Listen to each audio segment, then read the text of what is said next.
১৯৭১ সালের এই দিনে কুড়িগ্রাম, সিলেটের করিমগঞ্জ, মুন্সিনগর ও কুষ্টিয়া রেলওয়ে জংশন সহ বিভিন্ন এলাকা দখলে নেয় দামাল ছেলে মুক্তিযোদ্ধারা।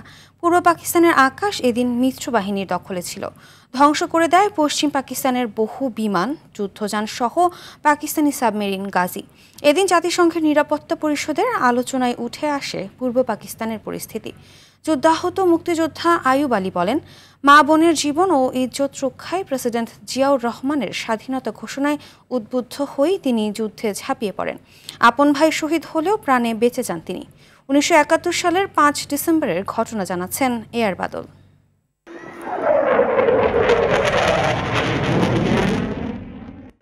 ১৯৭১ সালের ৫ ডিসেম্বর বাংলাদেশ তখনও পূর্ব পাকিস্তান হিসেবে পরিচিত। দেশব্যাপী পাকিস্তানি হানাদারদের বিরুদ্ধে শুরু হয় প্রতিরোধ যুদ্ধ। এদিন বাংলার আকাশ ছিল মিত্রবাহিনীর বিমানের দখলে।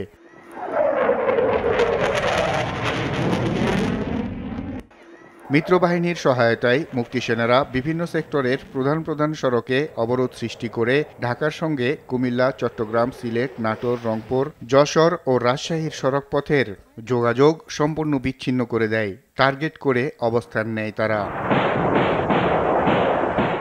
এদিন ব্রাহ্মণবাড়িয়ার আখাউড়াতে মুক্তিবাহিনী ও ভারতের ৫৭ মাউন্টেন ডিভিশনের মিত্রবাহিনীর সঙ্গে যুদ্ধে টিকতে না পেরে আত্মসমর্পণ করে হানাদার বাহিনী।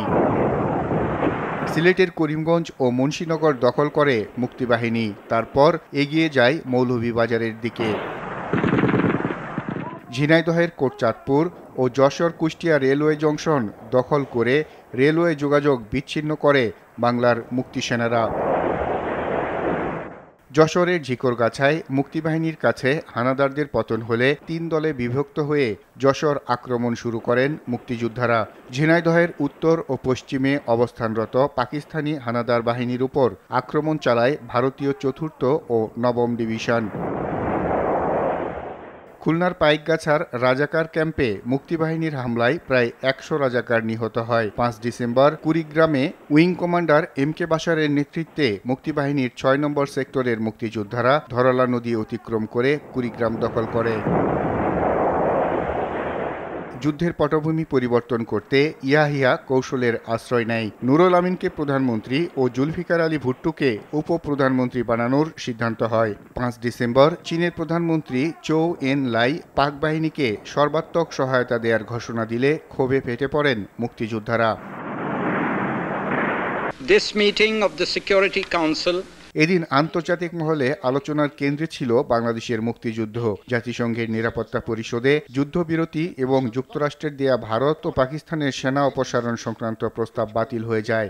সোভিয়েত ইউনিয়ন ও পোল্যান্ড ভেটো দেয়। যুক্তরাষ্ট্রের প্রস্তাবের পক্ষে ভোট দেয় ১১টি দেশ। To move into East Pakistan with military force in violation of the United Nations Charter. এদিন ১২ ঘণ্টায় ৩৩২ বার ৫০ টন বোমা ফেলা হয় তেজগাঁও ও কুর্মিটোলা বিমান ঘাঁটিতে। এছাড়া ধ্বংস করা হয় পাক বাহিনীর ৯০টি গাড়ি। এতে পাকিস্তানের বিমান হামলার ক্ষমতা হারানোর পাশাপাশি দুর্বল হয়ে পড়তে শুরু করে হানাদাররা। বঙ্গোপসাগরে নৌবাহিনীর যৌথ কমান্ডের সফল আক্রমণে পাকিস্তানি সাবমেরিন গাজী ধ্বংস হয়। এর আগে ২৬শে মার্চ সন্ধ্যা ৭টা ৪৫ মিনিটে চট্টগ্রাম কালুরঘাট বেতার কেন্দ্র থেকে শহীদ প্রেসিডেন্ট জিয়াউর রহমান বাংলাদেশের স্বাধীনতার ঘোষণাপত্র পাঠ করেন।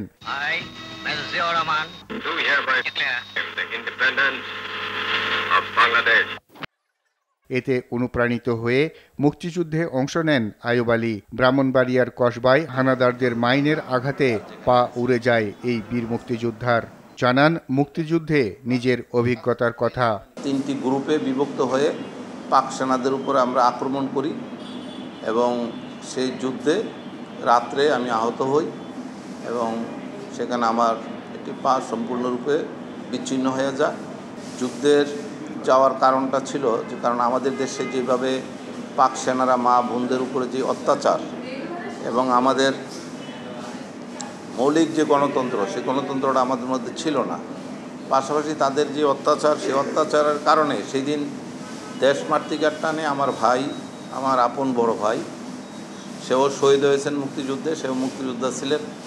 আমি আহত হয়েছি। আমরা দুই ভাই স্বাধীনতার যুদ্ধে ক্ষতবিক্ষত এই দেশের মানুষের মুক্তির জন্যে আমরা গিয়েছি এবং স্বাধীনতার যে ডাক 1971 সালে শহীদ রাষ্ট্রপতি জিয়াউর রহমান প্রথম সরকার প্রধান হিসেবে উনি স্বাধীনতার ঘোষণা দিয়েছিলেন।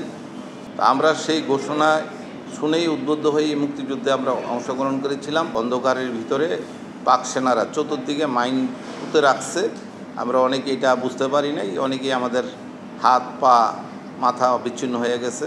প্রথমে আমাদের অনেক মুক্তিযোদ্ধা আহত হয়ে গেছে। ওখানে আমার হিসাবে আমার মনে হয় যে 200-250 নিচে হবে না মনে হয়। প্রচুর মুক্তিযোদ্ধা মারা গেছে এবং এই মুক্তিযোদ্ধাদেরকে তারা যে পাট ক্ষেতের মধ্যে জমি চতুর্দিকে পাট খাত ছিল, ওই পাবলিকরে দিয়ে লাশগুলি আইনা সেখানে পেট্রোল দিয়া এই মুক্তিযোদ্ধাদের লাশগুলি জ্বালাই দিয়েছিল। এ আর বাদল, RTV, ঢাকা।